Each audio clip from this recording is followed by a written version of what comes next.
연사를 소개해 올리겠습니다. 우리 이희문 연사님은 미국에서 편안히 여성을 보내줄 수도 있는데도 불구하고 무너지는 대한민국 이 조국을 보면서 도저히 안 되겠다 이래서 조국으로 돌아와서 광주를 시작해서 전국으로 다니시면서 우파 연합을 위해서 목숨 걸고 애국을 하고 계시는 분입니다.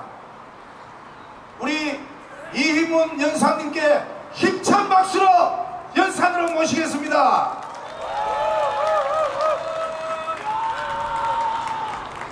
네, 여러분 다시 뵙게 돼서 반갑습니다. 오늘은 여러가지 유명한 연사님들 주제가 많지만은 저는 5.18 광주 사태에 대해서 몇 가지 말씀을 드리고자 합니다. 지금 문재인 정부가 5.18 특별법이 제정되고 진상규명위원회가 구성이 되고 있는데 이 와중에 여당 의원들 시켜서 개정법을 2가지 만들고 있습니다. 근데 이 문재인 정부가 어떤 짓을 하고 있는지 여러분 알고 계십니까? 진상규명위원회에 요번에 어렵게 하나 집어넣은 게 북한군 개입 문제에 대해서 계속 여러가지 설왕설래 말이 많으니까 이번에 진상규명위에서 그것을 규명하자 하는데 새로 개정 법안을 만든 법안 중에 하나가 아예 북한군 개입 조항을 빼버리자 하는 조항이 하나 있습니다. 여러분 아무리 진실을 덮으려고 해도 손바닥으로 하늘을 가릴 수 없듯이 북한군 개입의 정황은 지난 90년도 이후서부터 지금 끊임없이 쏟아져 나오고 있습니다.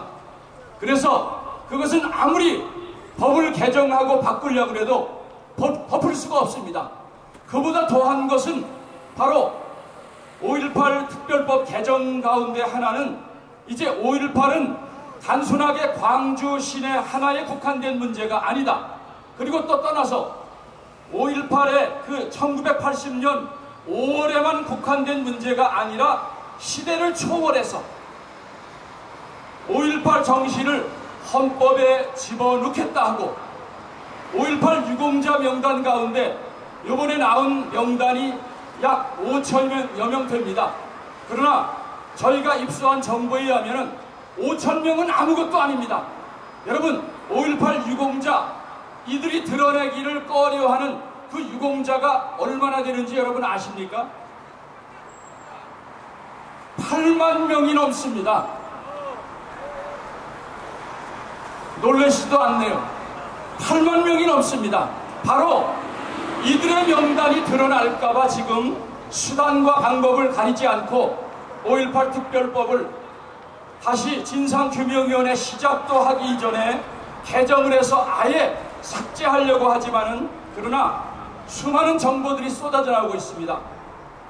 1979년 11월 달에 CIA에 35년간 봉사했던 마이클 리가 증언을 이미 했습니다.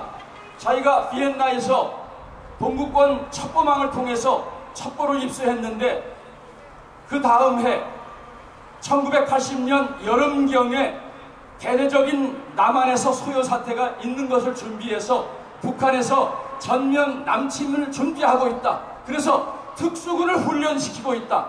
이것이 1979년 11월 달에 이미 CIA 통해서 미국에 보고가 됐습니다. 그것뿐만이 아닙니다. 전두환 대통령이 1995년 5월 1일에 서울지검에서 서면 보고로 한 기록에도 분명히 나와 있기를 해주에서 약 10만 명의 북괴군들이 특수군들이 준비를 해서 전면전을 준비하고 있다. 이런 사실을 일본 내각 조사실을 통해서 보고를 중앙정보부 김영선 제2차장으로부터 들었다. 이게 법정에 기록이 되어 있습니다. 여러분 그래도 북한군 개입이 거짓말입니까? 그 이후에 우리가 알고 있는 북한군 중에 북한 사람 중에 가장 거물급인 황장엽 씨가 97년도에 넘어왔습니다. 그때 황장엽 씨를 빼돌린 공작원 중에 하나가 조선일보 편집장 중에 하나인 월간조선 편집장 중에 하나인 김용삼 기자입니다.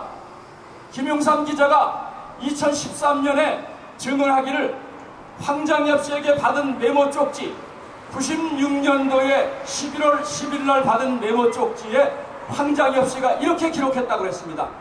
광주 5.18 사태는 북한의 공명주의자들이 책임을 전가한 사건이다.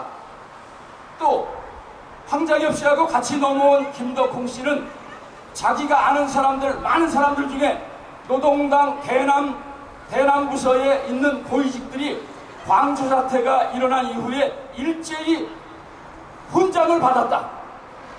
여러분, 아무것도 하질 않았는데 훈장을 받겠습니까? 얼마나 공작을 많이 했으면 거기에 대해서 훈장을 받겠습니까? 탈북자들의 증언은 이 이후에도 넘칩니다. 어떤 한 탈북자는 자기가 광주사태 끝나서 6월 19일이 작전 종료일입니다. 약 3개월 동안에 600여 명의 특수군들이 넘어왔고 79년도 말서부터 6개월 동안에 일본의 대남 간첩을 통해서 공작원들을 통해서 그리고 해안으로 육로로 1000여 명이 되는 특수군들이 내려온 상황이 지금 수도 없이 드러나고 있습니다. 그 중에 한 분이 영웅훈장을 받으려고 하는데 나는 이게 첫 번째인데 당신은 몇 번째냐 했더니 자기가 영웅훈장을 3개를 받았다는 거예요. 근데 무슨 훈장을 3개 받았냐 했더니 첫 번째는 이리역 폭파 사고에 나가서 그 임무를 완성해서 영웅훈장 받았다. 여러분, 경천 동지할 일 아닙니까? 우리는 이리역이 단순한 폭발 사고인 줄 알았는데 3개의 폭파조를 파견해서 2개 조는 거기서 피신하지 못하고 그대로 폭사하고 1개 조는 거기서 탈출을 해갖고 그 중에 영웅훈장을 첫 번째 받고, 두 번째 영웅훈장은 광주 사태에 전남도청에 다이너마이트를 설치하러 가서 그것을 성공적으로 했기 때문에 두 번째 영웅훈장 받았다.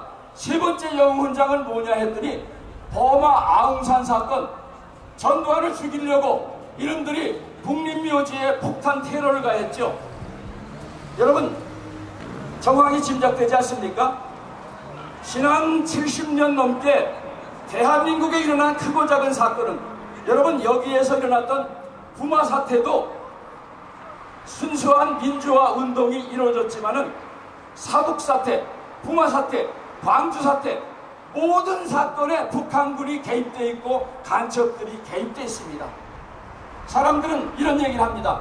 아, 왜 39년이 지난 광주 사태를 지금 자꾸만 얘기하느냐? 몰라서 하는 얘기입니다. 광주 사태는 39년 전에 끝난 것이 아니라 현재 진행형의 사건입니다. 왜냐하면은 광주 사태에 우리가 전라도 사람 다 빨갱이다, 민주화 유공자라고 다 빨갱이다라고 말하는 것은 이건 잘못된 것입니다. 분명히 18년간의 독재가 있었고 그 이후에 군부가 들어서려 하는 것을 반대하는 순수한 민주화 청년들, 학생들이 있었습니다. 그들의 민주화 운동까지 폄하를 해서는 아니 되겠습니다. 알고 보니까 그런 사람들도 희생자였습니다. 왜? 이런 혼란한 상황을 틈타서 국계군들이 특수군들을 보내고 권정간첩을 보내서 나라를 혼란스럽게 만들고, 만일 광주시에서 다른 한 개 도시로만 이 소요 사태가 확산되면은 전면 남침을 하려는 첩보를 일본에서, 미국에서 이미 이것을 입수를 했습니다. 그래서 600명이 내려온다는 첩보도 입수를 했는데, 안타깝게도 전두환 그때 보안사 사령관인가요? 전두환에게도 이것이 다 보고가 되질 않았습니다. 600명이 넘어온다는 첩보를 정확하게 입수할 수 있는 기무사나 국정원 직원들, 중앙정보부 그 담당 직원이 있는데 이것을 각색한 인간이 바로 사악한 인간입니다. 600여 명이 넘어왔는데 광주 5.18 그 기념재단에 나와 있듯이 5월 21일 날 15시 08분에 연대생들 500여 명을 우리가 환영회를 했다. 이것이 기록되어 있습니다. 근데 이 연대생들 500여 명, 600여 명 되는 사람이 단 한 명도 지금 유공자라고 나타나지 않습니다. 이런 공작지를 정보를 담당자가 받아갖고 상부에 제대로 보고하지 않고 광주에 이런 소요 사태를 틈타서 나라를 혼란스럽게 빠뜨리는 내부 첩자들에게 그 정보를 제공했습니다. 또 미국에서 이 정보를 입수하고 그대로 놔둬서는 안 되겠구나 해서 항공모함 2대를 보냈습니다. 요코스카 항해에 있던 항공모함 하나, 그리고 필리핀 큐빅만에 있던 항공모함 한 대, 2대를 보냈습니다. 근데 이 첩보도 그대로 입수를 해서 그것을 그대로 전달하지 않고 광주 사람들에게 현혹을 시켰습니다. 우리 군부를 무너뜨리고 광주 시민들을 도와주기 위해서 미국에서 우리 광주 시민을 도와주기 위해서 항공모함을 보냈다. 여러분, 얼마나 사악한 인간입니까? 저희는 다른 것보다도 이자가 과연 누구일까? 대통령에게, 국무총리에게도 보고를 하지 않고 이런 거짓 정보 유언비어를 퍼뜨려서 특수군이 넘어온다는 걸 미리 알았으면은 광주 그런 시민들의 희생이 없었을 것입니다. 근데 그걸 알면서도 연고생들이 내려온다고 거짓말을 하고 경상도 봉수부대가 들어와서 전라도 사람들을 쏴 죽인다. 이거 북한군들이 하는 거를 미리 알았음에도 불구하고 이것을 거짓말을 퍼뜨려서 오히려 폭동을 유발시킨 사람들, 저희는 이런 사람들을 찾아내기 위해서 이번에 진상규명위원회가 과거의 사건이 아니라 현재 진행형이기 때문에, 왜 현재 진행형입니까? 지금도 대한민국에는 박근혜 대통령이 탄핵을 당한 이유 중에 가장 큰 이유는 이석기 통진당을 해산한 것이 가장 큰 이유입니다. 왜? 이석기가 동북으로 이 빨갱이들 조직들을 형성을 해갖고 그걸 일망타진을 했기 때문에 이미 북한에서는 2년 전부터 박근혜를 죽이려고 수많은 공작질을 하고 난수방송을 보내고 대한민국의 이 종북 주사파 세력들과 동일한 목표를 가지고 북한과 대한민국의 종북 주사파 합작으로 벌어진 게 바로 대통령의 탄핵입니다. 그러므로 광주 사태는 그날 끝나버린 게 아니라 지금도 현재 진행형의 사건이기 때문에, 그래서 이 사악한 주사파 종북 세력들은 자기네 음모가 드러나면은 고구마 줄기 드러나듯이 이 진실이 다 드러나기 때문에 결사적으로 이것을 반대할 것입니다. 그래서 지금 대한민국에는 32,000명이 넘는 탈북자들이 넘어오기 때문에, 그리고 아무리 그것을 틀어막으려고 해도 국정원에 와서 하나원에서 교육을 받을 때 광주 사태 북한군 개입에 대해서 이야기하지 말아라, 조용히 살아라. 심지어는 국정원 내에도 이런 세력들이 있습니다. 여러분, 원세훈 원장이 국정원 댓글 사건이 있을 때 그 내부의 자료를 바깥으로 유출시킨 사람들이 누굽니까? 바로 국정원 내에 있는 간첩 세력들입니다.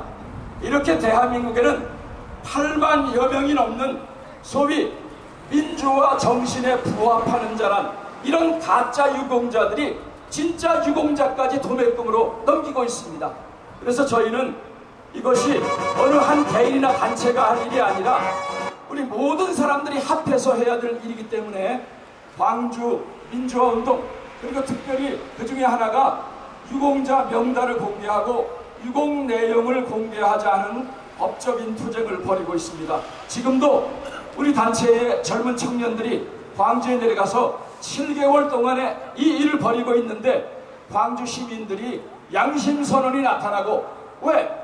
가짜 유공자가 진짜 유공자를 퇴색을 시키니까 이 규명을 밝혀야 되겠다 해서 광주 시민들이 우리와 같이 동참하고 있습니다. 그래서 우리가 전라도 사람 빨갱이다, 민주화 유공자 받는 사람은 다 빨갱이다, 이런 극단적인 표현은 삼가해야 되겠습니다. 그래서 우리가 진짜 유공자는 기어주고 그 다음에 가짜 유공자는 가려내서 현재 진행형의 사건인 광주 사태의 진실을 밝혀서 우리나라의 역사를 바로잡는 일에 여러분들께서도 관심을 가져주시고 함께 동참해 주시기를 바랍니다.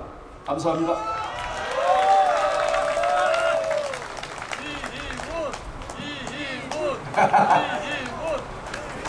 한번 할까요? 이문